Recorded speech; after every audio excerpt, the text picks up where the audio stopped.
namanya Bang Kahfi. Pengalaman yang ia alami ini terjadi pada tahun 2013 ketika dirinya sedang berada di Sukabumi. Saat itu ia tengah menginap di rumah salah satu saudaranya yang terletak di daerah Cibadak. Tujuan utamanya sebenarnya bukan untuk liburan, melainkan hanya ingin melakukan ziarah ke makam mendiang kakeknya. Pada suatu sore yang tenang, ponsel Bang Kahfi bergetar. Sebuah pesan masuk dari salah satu temannya di Jakarta yang sebut saja bernama Anwar. Saat itu Anwar bertanya di mana keberadaan Bang Kahfi saat itu.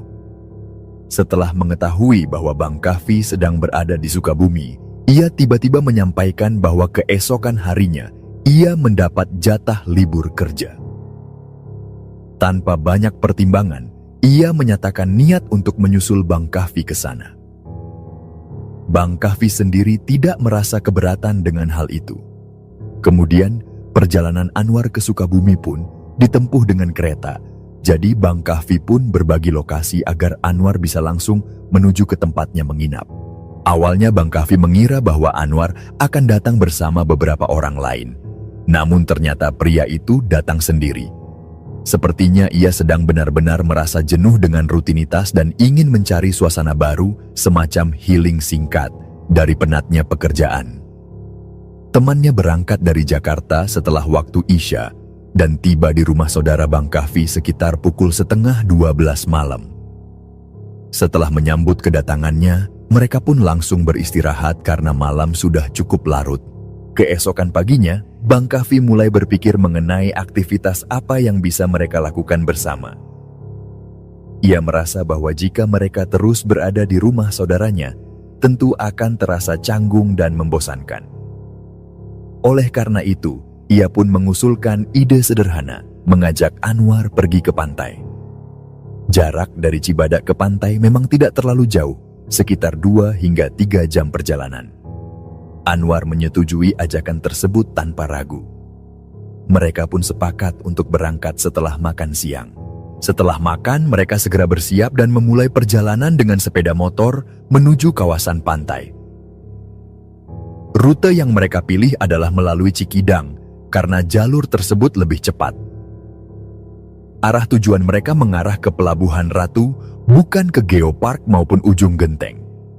Mereka tidak menentukan pantai mana yang akan dikunjungi, karena sejak awal perjalanan ini bersifat spontan, tanpa perencanaan khusus. Mereka hanya mengikuti arah jalan dan membiarkan perjalanan mengalir begitu saja. Perjalanan terus berlanjut, hingga mereka sampai di kawasan Pelabuhan Ratu sekitar pukul 2:30 sore. Karena tidak memiliki tujuan pasti, mereka memutuskan untuk terus menyusuri garis pantai, menikmati pemandangan sepanjang jalan yang membentang. Dari sana, mereka bergerak menuju arah Karanghawu, mendekati kawasan Sawarna. Hingga akhirnya, mereka menemukan sebuah pantai yang bernama Pantai Cikembang. Sebuah tempat yang tampak begitu memikat dari kejauhan. Letak pantai itu berada agak menurun dari jalan utama, karena posisi mereka saat itu masih berada di jalur perbukitan. Dari atas, pemandangan pantai terlihat sangat indah dan memancing rasa penasaran Bang Kahfi. Ia pun mengajak Anwar untuk menuruni jalan dan mendekat ke arah pantai. Anwar setuju dan mereka pun menuju ke Pantai Cikembang. Saat itu, waktu menunjukkan sekitar pukul 3 sore dan matahari masih cukup terik. Karena udara yang begitu panas, mereka memutuskan untuk tidak langsung bermain di pantai, melainkan memilih untuk beristirahat di warung-warung yang berada di sisi pantai. Mereka duduk di salah satu warung yang sederhana, namun cukup nyaman, menikmati suasana sembari menyesap segelas minuman dingin dan beristirahat dari perjalanan panjang. Sambil duduk, Anwar sempat mengambil beberapa foto Bang Kahfi, dan tak lama kemudian, ia pun berjalan-jalan menyusuri bibir pantai untuk mengambil beberapa gambar pemandangan. Ketika kembali, ia menyampaikan pada Bang Kahfi bahwa pemandangan dari atas bukit pasti akan terlihat lebih menawan jika dijadikan latar foto. Namun mereka masih belum tahu pasti dari mana akses untuk menuju ke atas bukit tersebut. Setelah beristirahat sekitar setengah jam, mereka pun memutuskan untuk keluar dari area pantai dan mulai mencari jalan yang bisa membawa mereka ke atas bukit. Mereka mengikuti arah jalan menuju kawasan Sawarna hingga pada suatu titik di ujung bukit, mereka menemukan sebuah warung yang berdiri sendirian. Lokasinya sangat strategis, berada tepat di pinggir jalan dan menghadap langsung ke arah laut. Pemandangan dari tempat itu begitu memukau, karena dari saung-saung kecil di samping warung, mata mereka bisa langsung disuguhkan pemandangan laut lepas tanpa halangan. Bang Kahfi dan Anwar pun memutuskan untuk berhenti sejenak di warung tersebut. Mereka kembali duduk, menikmati kopi panas dan semangkuk mie instan, sambil mengambil beberapa foto untuk mengabadikan momen. Saat itulah, pemilik warung, seorang pria paruh baya yang ramah, mengusulkan agar mereka mencoba naik lebih ke atas bukit. Menurutnya, ada spot yang jauh lebih bagus untuk berfoto. Awalnya Bang Kahfi merasa bahwa mereka sudah berada di titik tertinggi, namun pria itu meyakinkan bahwa masih ada satu tempat lagi di atas mereka.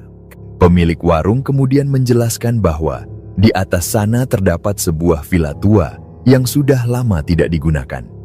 Ia menambahkan bahwa banyak pengunjung yang disarankan untuk naik ke sana jika ingin mendapatkan latar foto yang lebih epik.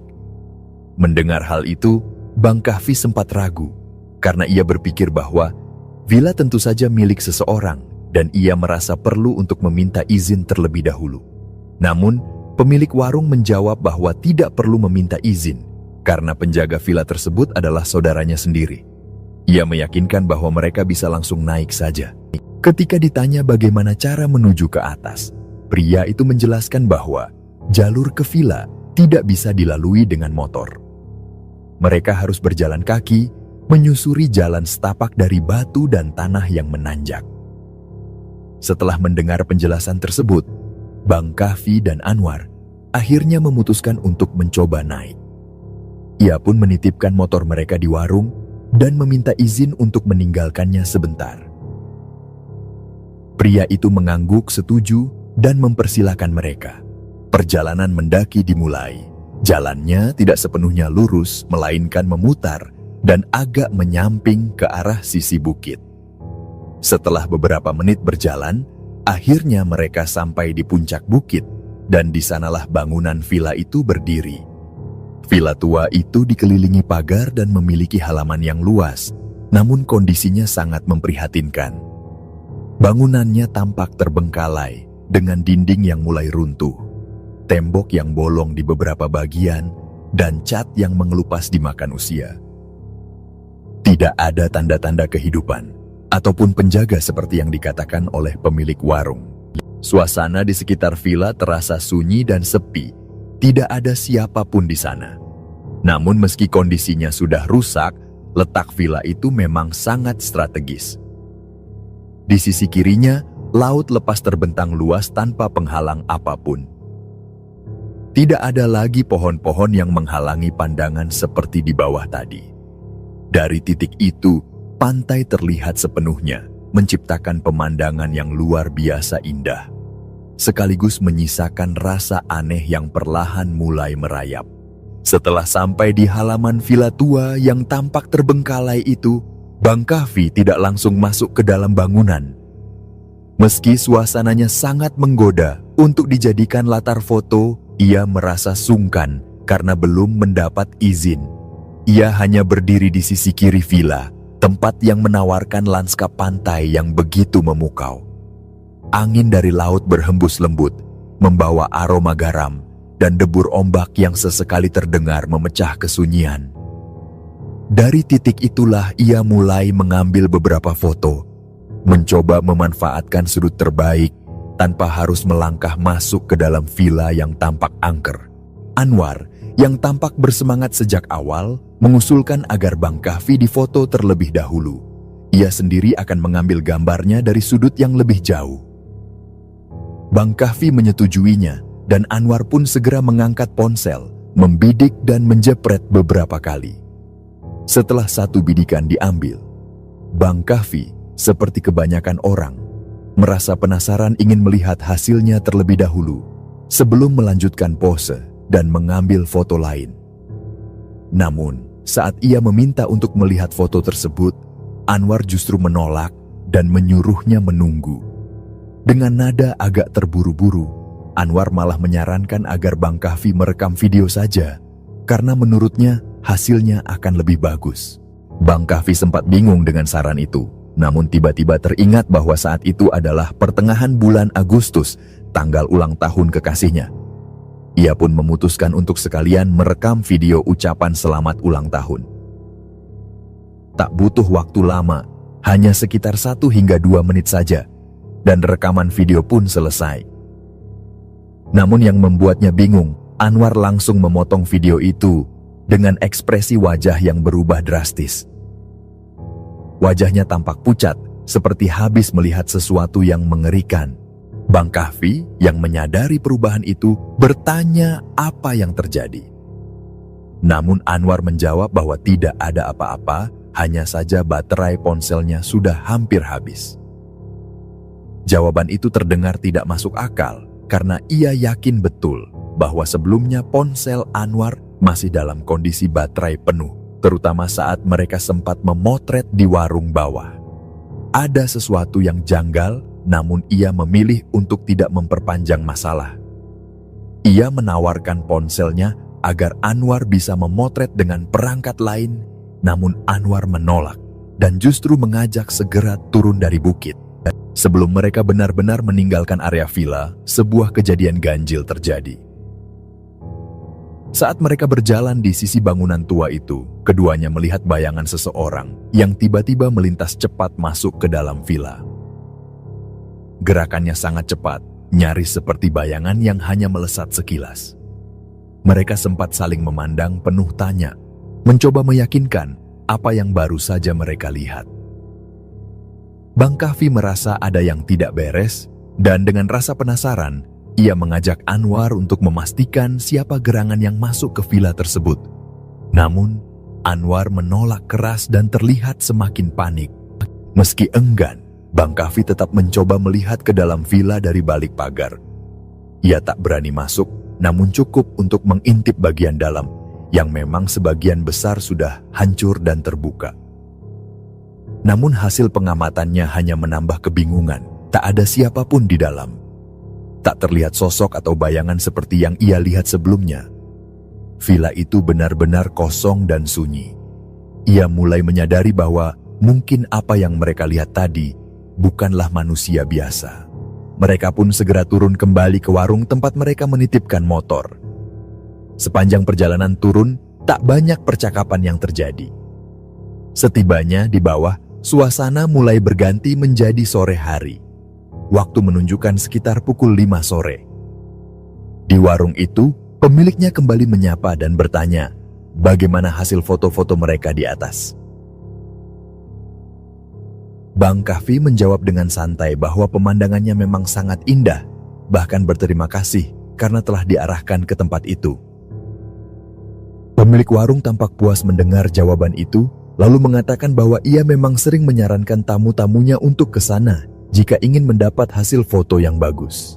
Namun meski Bang Kahfi menjawab dengan nada biasa, pikirannya mulai dipenuhi rasa tidak nyaman. Ia pun mengajak Anwar untuk segera meninggalkan tempat itu sebelum hari menjadi terlalu gelap. Namun Anwar menolak dan meminta agar mereka menunggu sebentar lagi untuk melihat matahari terbenam. Permintaan itu membuat Bang Kahfi sedikit cemas, sebab ia tahu bahwa jalur pulang melalui Cikidang tidak disarankan untuk dilewati saat malam hari. Terutama jika hanya berdua, perjalanan malam melalui jalur itu seringkali dihindari karena reputasinya yang menyeramkan. Bang Kahfi sempat membujuk kembali, namun akhirnya ia mengalah dan mengikuti keinginan Anwar untuk menunggu sebentar. Mereka pun melanjutkan perjalanan, menyusuri pinggir pantai dari Karanghawu, hingga akhirnya berhenti di salah satu titik di mana pantai langsung berbatasan dengan jalan. Mereka berhenti di sana untuk menyaksikan matahari terbenam dan kembali mengambil beberapa foto. Di sela-sela obrolan, mereka kembali membahas soal jalur pulang. Bang Kahfi menyarankan agar tidak memaksakan diri melewati Cikidang malam-malam. Namun Anwar bersikeras mengatakan bahwa ia harus pulang malam itu, juga karena esoknya sudah masuk kerja. Ia juga meyakinkan bahwa jalur itu pasti tidak akan sepi sepenuhnya, pasti akan ada kendaraan lain yang melintas. Meski Bang Kahfi masih ragu, ia akhirnya mengangguk pelan. Setelah mengambil beberapa foto sunset, barulah Anwar menunjukkan foto-foto dan video yang diambil saat di villa. Bang Kahfi langsung merasa aneh. Ia bertanya mengapa sebelumnya tidak diperbolehkan melihat hasilnya, padahal sejak awal ia hanya ingin memastikan hasil rekaman.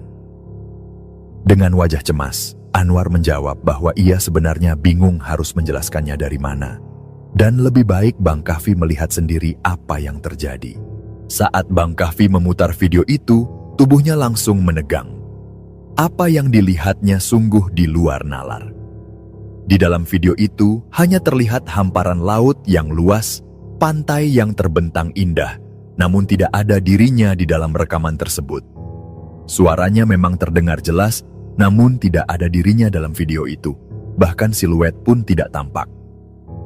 Ia bukan hanya tidak terlihat karena pencahayaan atau posisi kamera, tapi benar-benar tidak ada sama sekali.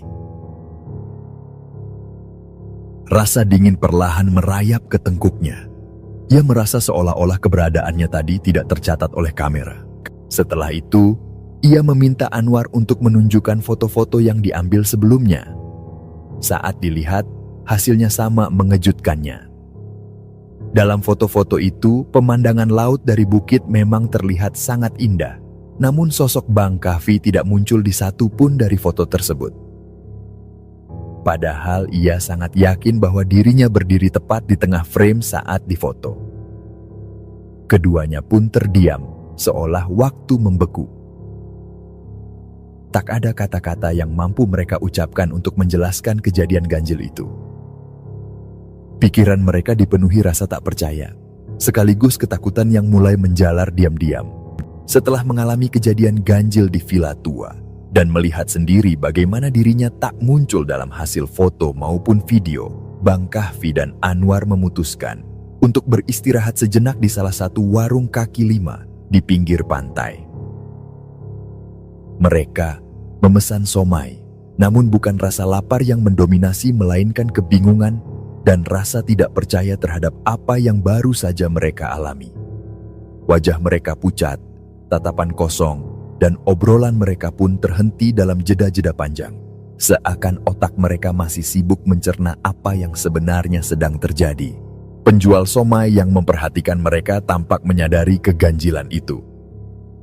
Dengan nada penasaran, ia bertanya apakah mereka kelelahan, karena wajah mereka terlihat sangat pucat. Bang Kahfi yang masih terguncang, akhirnya spontan menjelaskan bahwa mereka baru saja naik ke atas bukit dari pantai Cikembang, menuju sebuah villa tua yang terbengkalai atas saran penjaga warung. Ia bercerita bagaimana dirinya difoto dan direkam video, namun saat hasilnya dilihat, sosoknya tidak muncul sama sekali. Penjual somai itu mendengarkan dengan penuh perhatian, lalu mengangguk pelan dan berkata bahwa ia sudah cukup lama tinggal di daerah itu, dan hal seperti itu bukan sesuatu yang baru baginya. Ia mengatakan bahwa kejadian ganjil semacam itu sudah pernah terjadi sebelumnya. Di sepanjang pantai selatan, memang ada beberapa tempat yang secara tidak tertulis dianggap sebagai wilayah yang dilarang untuk difoto. Menurutnya, ketika seseorang mengalami kejadian seperti itu, baik yang memotret maupun yang difoto, bisa saja akan mengalami hal-hal yang tidak diinginkan. Ucapan itu membuat jantung Bang Kahfi berdegup lebih kencang. Ia mulai merasa bahwa apa yang ia alami bukanlah kebetulan biasa. Penjual somai itu menyarankan agar mereka banyak-banyak berdoa, karena tidak ada yang tahu bagaimana kelanjutannya. Bang Kahfi hanya bisa mengangguk, tak mampu berkata-kata. Di satu sisi ia ingin menghapus foto dan video itu, namun di sisi lain ia takut jika tindakan itu justru memperparah keadaan. Hari pun mulai beranjak malam. Setelah salat maghrib, Bang Kahfi dan Anwar memutuskan untuk memulai perjalanan pulang melalui jalur Cikidang. Meski dalam hati diliputi kecemasan, mereka mencoba bersikap tenang. Namun sejak memasuki jalur itu, perasaan tak enak sudah menghinggapi Bang Kahfi. Jalanan tampak sepi, terlalu sunyi untuk ukuran jalan umum. Hanya sesekali mereka berpapasan dengan motor atau mobil lain, dan itu pun jarang. Mereka berusaha membarengi kendaraan lain untuk menjaga rasa aman, namun tidak berlangsung lama. Akhirnya mereka benar-benar sendirian di tengah jalur hutan yang gelap dengan penerangan yang sangat minim. Jalanan di Cikidang memang terkenal terjal dengan kelokan tajam dan tanjakan yang menantang. Salah satu tanjakan yang mereka lewati bahkan dikenal sangat curam dan nyaris vertikal, membuat pengendara harus ekstra hati-hati. Jika saat ini tanjakan itu sudah ramai dan dijaga oleh warga sekitar, saat itu belum ada siapa-siapa. Hanya ada mereka berdua di tengah jalur berliku, dikelilingi hutan lebat yang gelap pekat. Saat melintasi tanjakan tersebut, motor Bang Kahfi masih bisa melaju dengan stabil. Namun begitu melewati tanjakan dan masuk ke jalanan hutan yang lebih sepi, suasana menjadi semakin mencekam. Kecepatan motor dijaga konstan, namun rasa khawatir mulai menguasai diri. Dalam keheningan itu, tiba-tiba kejadian mengejutkan terjadi. Dari balik kegelapan, muncul sosok yang tampak berlari melintasi jalan. Sosok itu muncul secara tiba-tiba dan tanpa aba-aba, membuat Bang Kahfi yang sedang memacu motornya terkejut. Ia merasa jelas bahwa dirinya menabrak.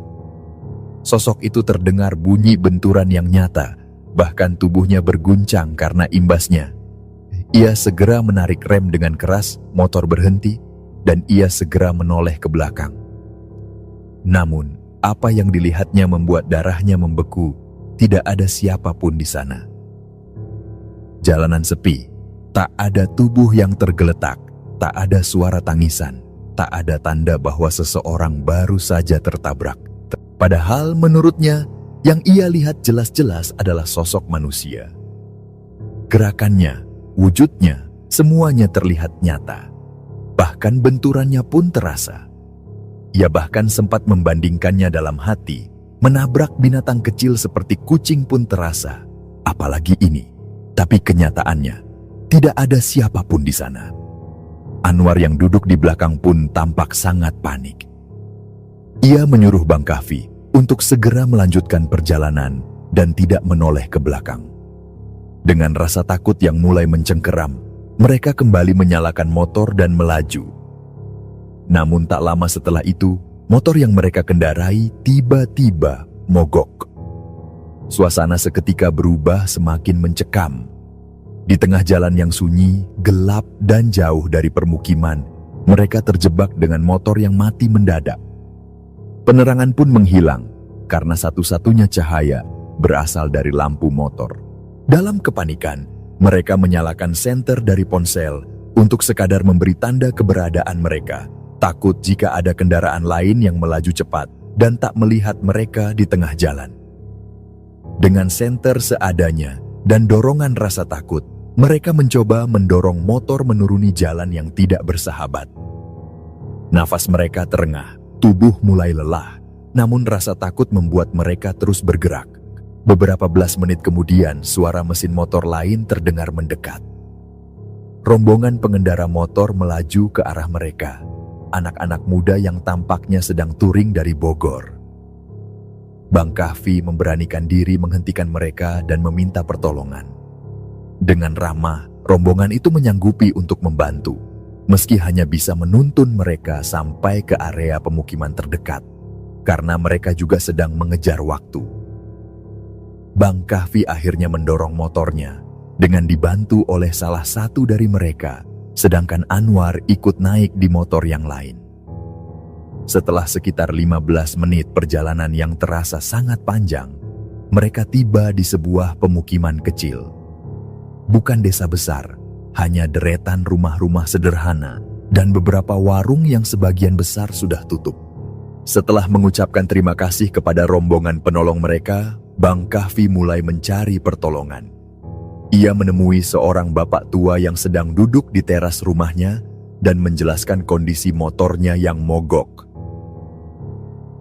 Sayangnya, si bapak mengatakan bahwa di sepanjang jalur itu, semua bengkel sudah tutup sejak pukul 5 sore. Jam sudah menunjukkan hampir pukul 9 malam. Dan harapan untuk menemukan bengkel sangat tipis. Malam semakin larut dan di tengah pemukiman yang sunyi, Bang Kahfi akhirnya mencoba membongkar motor yang mogok. Ia memeriksa satu persatu komponen karburator, aki, hingga busi. Semuanya terlihat baik-baik saja. Tidak ada kerusakan mencolok, tidak ada kabel terputus, bahkan aliran listrik pun masih normal. Namun yang membuat heran, motor itu tidak kunjung menyala. Disela pun tak bereaksi. Bapak yang tadi menemaninya pun ikut kebingungan. Ia merasa motor itu seharusnya bisa menyala. Namun entah mengapa, ia juga tak mampu menjelaskan penyebabnya. Bang Kahfi hanya bisa diam, menyimpan resah dalam dada. Ia pun memutuskan bahwa satu-satunya harapan adalah mencapai kota terlebih dahulu. Baginya, berada di area permukiman kecil seperti ini, dengan bengkel tutup dan minim bantuan, terasa semakin tidak aman. Ia berharap bisa segera sampai ke kota, di mana kemungkinan bantuan jauh lebih besar. Mendengar keinginan itu, si bapak menyarankan agar Bang Kahfi menemui tetangganya yang biasa mengantar kambing ke pasar di kota. Mungkin saja orang itu bersedia mengantar mereka. Bang Kahfi pun mengikuti saran tersebut dan mendatangi rumah tetangga yang dimaksud.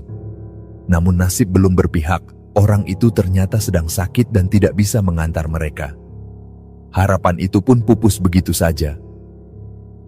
Bang Kahfi kembali terduduk, pasrah, di tengah pemukiman asing, dikelilingi warung-warung tutup dan rumah-rumah yang lampunya mulai dimatikan satu persatu. Setelah beberapa lama, bapak yang sebelumnya menemaninya pun berpamitan. Ia mengaku tak bisa membantu lebih jauh. Kini Bang Kahfi benar-benar merasa seperti ditinggalkan. Sekuat tenaga ia dan Anwar kembali mendorong motor, menyusuri jalanan sunyi yang seolah tak berujung.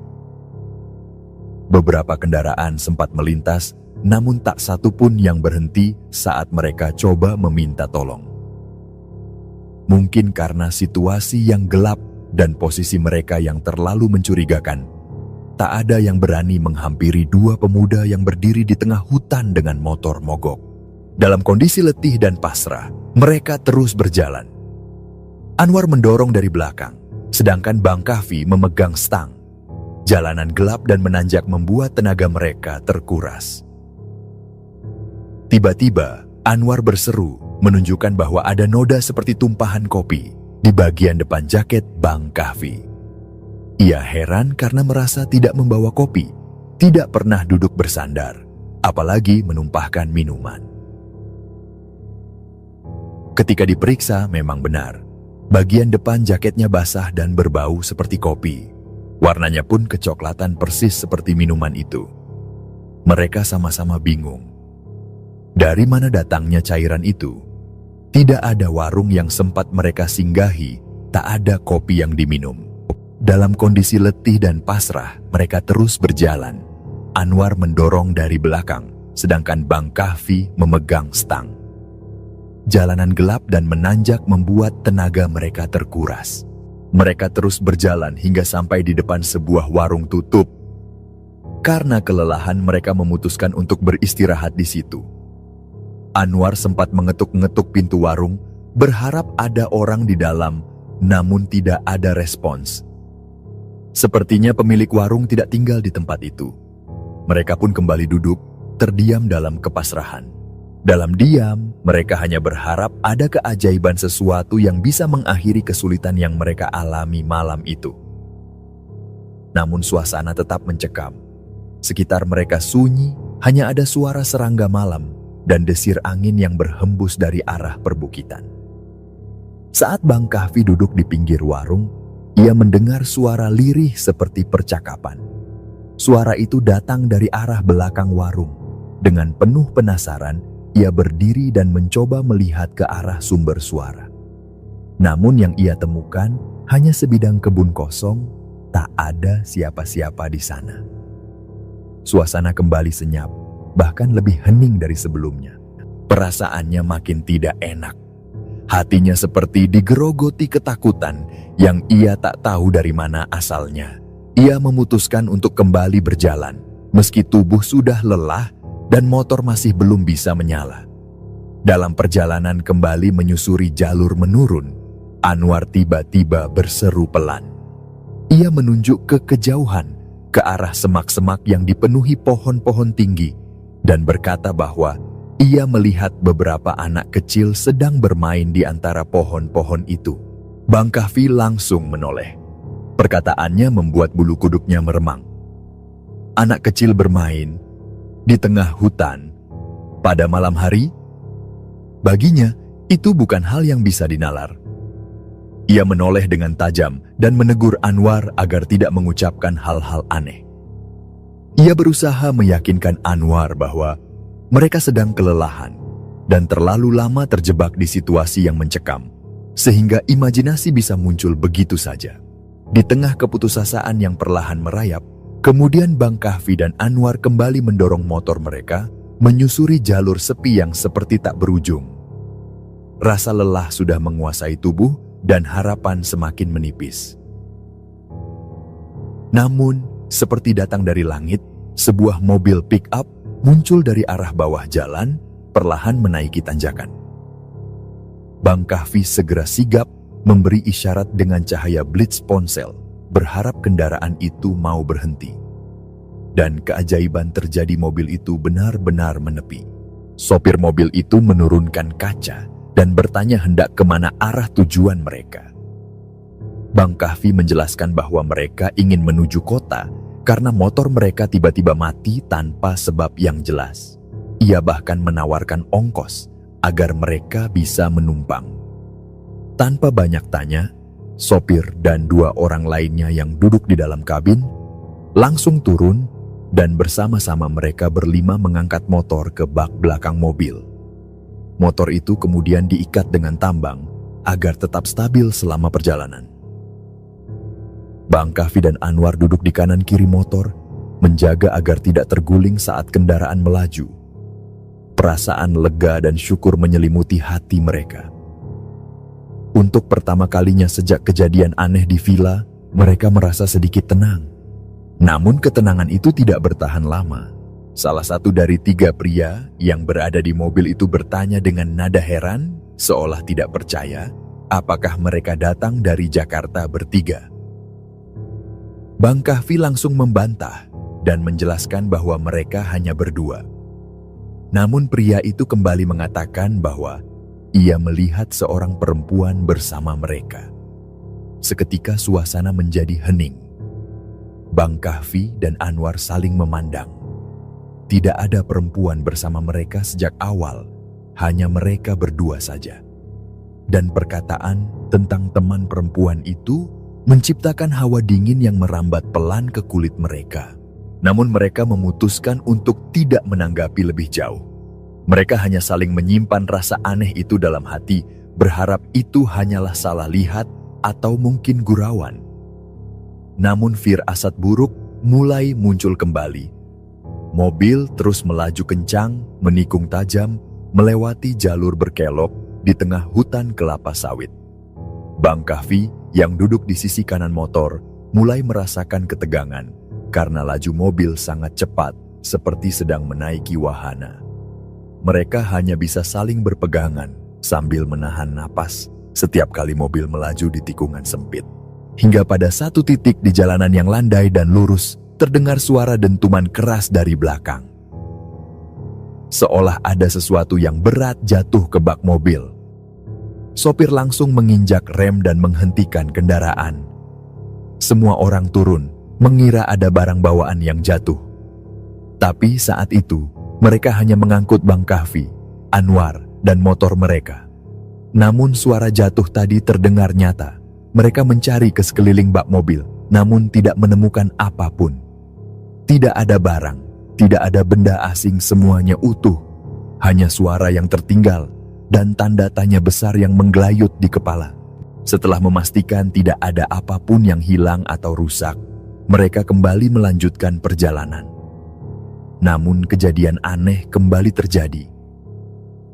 Sopir yang merupakan warga lokal dan terbiasa melewati jalur itu setiap hari, tiba-tiba membawa mobil berbelok ke arah yang tidak biasa, masuk ke sebuah kampung terpencil di antara kebun-kebun yang gelap. Bang Kahfi yang semula diam mulai merasa was-was. Ia sempat berpikir apakah mereka tersesat atau lebih buruk dibawa oleh orang jahat. Ia pun meminta mobil dihentikan. Dengan nada waspada, ia bertanya arah tujuan mereka. Sopir menjawab bahwa mereka sedang menuju pasar Cijeruk dan menurutnya jalur yang mereka lewati memang bisa tembus ke sana. Namun saat ditanya lebih lanjut, para penumpang mobil itu terlihat bingung. Dua dari mereka bahkan saling pandang dan mulai melafalkan istighfar. Mereka mengaku bahwa sepanjang perjalanan tadi, mereka merasa tidak membelok kemanapun, jalur yang dilalui seharusnya jalur utama. Namun kenyataannya mereka berada jauh dari jalan raya di tengah perkebunan yang asing. Pikiran mereka mulai kalut. Mereka yakin tak ada belokan yang mereka ambil, tapi mobil sudah masuk ke jalur kecil. Bang Kahfi makin yakin ada yang tidak beres. Akhirnya mereka memutuskan untuk berbalik arah dan kembali ke jalan utama. Entah bagaimana, setelah memutar cukup lama, mereka akhirnya berhasil kembali ke jalur yang benar. Tak lama kemudian, mereka pun tiba di kota. Sopir menawarkan untuk mengantar Bang Kahfi ke bengkel, namun ia menolak dengan sopan. Ia merasa sudah cukup dibantu sejauh itu. Motor pun diturunkan dari mobil dan mereka saling mengucapkan terima kasih. Bang Kahfi bahkan sempat menawarkan uang sebagai tanda terima kasih. Namun sopir menolak dengan halus. Mereka mengatakan bahwa mereka menolong dengan ikhlas tanpa mengharapkan imbalan apapun. Bang Kahfi merasa sangat bersyukur. Di tengah malam di kondisi paling sulit, masih ada orang-orang baik yang membantunya tanpa pamrih. Setelah mereka pergi, Bang Kahfi dan Anwar berdiri sejenak di pinggir jalan. Lelah masih menguasai tubuh mereka, tapi setidaknya kini mereka sudah berada di kota. Anwar kemudian berkata, entah setengah bercanda atau benar-benar berharap untuk mencoba menyalakan motor. Meski awalnya menganggap itu sia-sia, Bang Kahfi mencoba juga. Dan betapa terkejutnya ia saat mesin motor menyala dengan mudah tanpa mogok, tanpa kendala. Keduanya terdiam. Sepanjang malam mereka mencoba menghidupkan motor itu, tapi tak berhasil. Dan sekarang, saat semuanya sudah berlalu, mesin itu hidup begitu saja. Mereka hanya bisa tertawa kecil dalam kebingungan. Tidak ada penjelasan logis yang bisa mereka terima. Namun, satu hal yang pasti, perjalanan malam itu adalah pengalaman yang tak akan pernah mereka lupakan. Setelah semua kejadian aneh yang ia alami, Bang Kahfi memutuskan untuk tidak langsung kembali ke Jakarta. Ia memilih bermalam di rumah tantenya yang berada tidak jauh dari kawasan Cibadak. Tubuhnya memang terlalu lelah, bukan hanya karena perjalanan fisik yang melelahkan, tapi juga karena tekanan batin dari berbagai peristiwa yang sulit dijelaskan secara logika. Ia hanya beristirahat sebentar di rumah sang tante dan berencana untuk berangkat kembali ke Jakarta saat waktu subuh. Saat tiba di rumah, tantenya yang membuka pintu tampak terkejut. Meski sudah tahu bahwa Bang Kahfi sebelumnya pergi ke pantai, tetap saja ekspresi wajahnya menunjukkan kekhawatiran seolah ada sesuatu yang berbeda. Bang Kahfi masuk dan membersihkan diri, lalu diminta duduk oleh keluarganya. Mereka yang memang memiliki pemahaman spiritual langsung menangkap ada sesuatu yang tidak beres dari aura dan energi yang dibawa Bang Kahfi. Mereka bertanya apa yang sebenarnya terjadi, dan Bang Kahfi pun mulai menceritakan semuanya, meskipun awalnya ia hanya menyebut bahwa motornya sempat mati di tengah jalur Cikidang. Namun tantenya merasa ada hal lain yang disembunyikan. Apalagi saat itu Anwar sudah dalam kondisi lemas. Wajahnya pucat dan bahkan muntah-muntah sejak sampai di kota. Ia terlihat seperti orang yang kehilangan energi hidup tanpa semangat. Tubuhnya seperti dikuras. Akhirnya Bang Kahfi menceritakan kejadian yang sebenarnya tentang foto dan video yang tidak menampakkan dirinya sama sekali. Setelah mendengarnya, keluarga tantenya pun menyimpulkan bahwa tempat mereka berfoto dan merekam video itu adalah lokasi yang tidak diizinkan untuk didokumentasikan. Menurut mereka, penunggu tempat itu tidak suka jika areanya dijadikan objek foto, apalagi tanpa izin. Tantenya kemudian menyarankan agar semua file yang diambil di sana segera dihapus. Namun penghapusannya pun tidak bisa dilakukan sembarangan. Ada doa-doa dan bacaan tertentu yang harus disertakan agar energi dari tempat itu tidak terus mengikuti. Mereka kemudian menyiapkan air doa dan melakukan semacam ritual ringan sebelum menghapus seluruh file yang tersisa. Setelah itu, Bang Kahfi dan Anwar diminta untuk meminum air tersebut sebagai bentuk pembersihan diri dari gangguan tak terlihat. Meski berniat untuk langsung pulang, Bang Kahfi tetap disuruh beristirahat. Ia akhirnya tidur sekitar pukul 1:30 dini hari. Waktu tidurnya sangat singkat, tak sampai 3 jam. Namun selama tidur itulah, ia mengalami mimpi yang begitu nyata, seakan bukan sekadar mimpi, melainkan perjalanan aneh yang membawanya kembali ke tempat yang telah ia datangi. Dalam mimpi itu, ia kembali berada di pantai.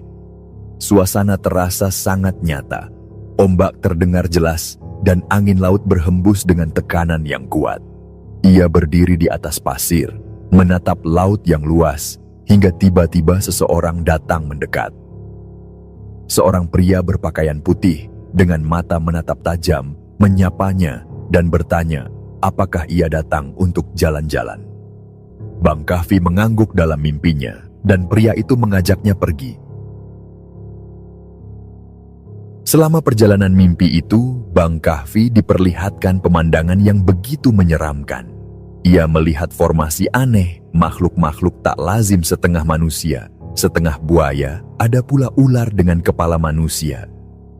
Di tengah batu karang pantai, makhluk-makhluk itu berkumpul dalam suasana mistis dan menyeramkan. Ia merasa terjebak dalam dunia yang bukan miliknya. Ia memohon agar tidak dipaksa melihat lebih banyak lagi. Namun pria itu tak berhenti. Ia mengajak Bang Kahfi ke sebuah goa yang dikelilingi bukit dan masih berada di pinggir pantai. Dari luar, goa itu terlihat gelap pekat, meski dalam mimpi itu, hari masih siang. Saat hendak masuk, Bang Kahfi melihat seekor ular raksasa di dalamnya. Ular itu tampak seperti penjaga gerbang yang siap menerkam. Ia menolak untuk masuk dan memohon agar tidak dipaksa. Namun ajakan terus berlanjut. Kini pria itu membawanya ke sebuah puncak tinggi seperti gunung kecil, di mana dari atas bisa terlihat pantai di bawahnya. Di sana ia melihat banyak orang bersujud ke arah laut, seakan tengah melakukan pemujaan. Sosok pria itu kemudian mengatakan bahwa mereka semua adalah kaum yang telah bergabung dengannya. Sebuah pernyataan yang membuat Bang Kahfi gemetar karena ia tidak ingin menjadi bagian dari ritual itu. Ia memohon untuk pulang. Namun sebelum diizinkan, ia diberitahu bahwa ia harus bertemu sosok pemimpin dari tempat itu.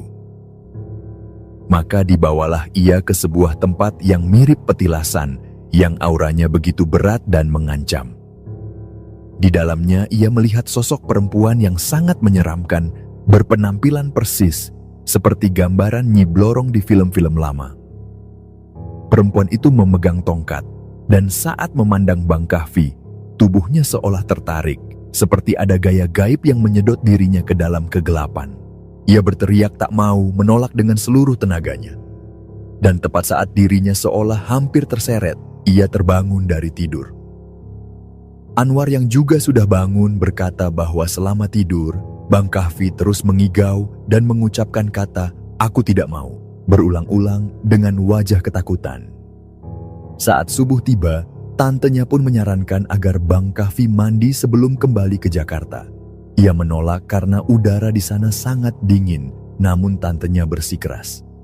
Mandi itu pun bukan sembarang mandi. Ia diminta menggunakan air kembang yang telah didoakan sebagai bagian dari proses pembersihan terakhir. Tanpa banyak bertanya, Bang Kahfi menurut. Ia hanya ingin semuanya benar-benar berakhir. Setelah itu, sekitar pukul 5:30 pagi, mereka berangkat kembali ke Jakarta. Yang membuat heran Anwar yang semalam sempat muntah-muntah dan tampak seperti kehilangan jiwa, kini terlihat bugar dan segar seperti tidak pernah sakit. Begitu juga dengan Bang Kahfi, tubuhnya terasa ringan, padahal semalam ia mendorong motor hingga berkilo-kilometer dan hanya tidur sebentar. Semuanya terasa seolah tidak pernah terjadi. Mereka pun kembali ke rumah masing-masing dengan selamat. Namun pengalaman itu tetap hidup dalam ingatan Bang Kahfi bukan sebagai kenangan, tetapi sebagai pengingat bahwa dunia ini jauh lebih luas dari yang kasat mata. Dan bahwa tempat-tempat yang terlihat indah di siang hari bisa menyimpan misteri yang tak terbayangkan di balik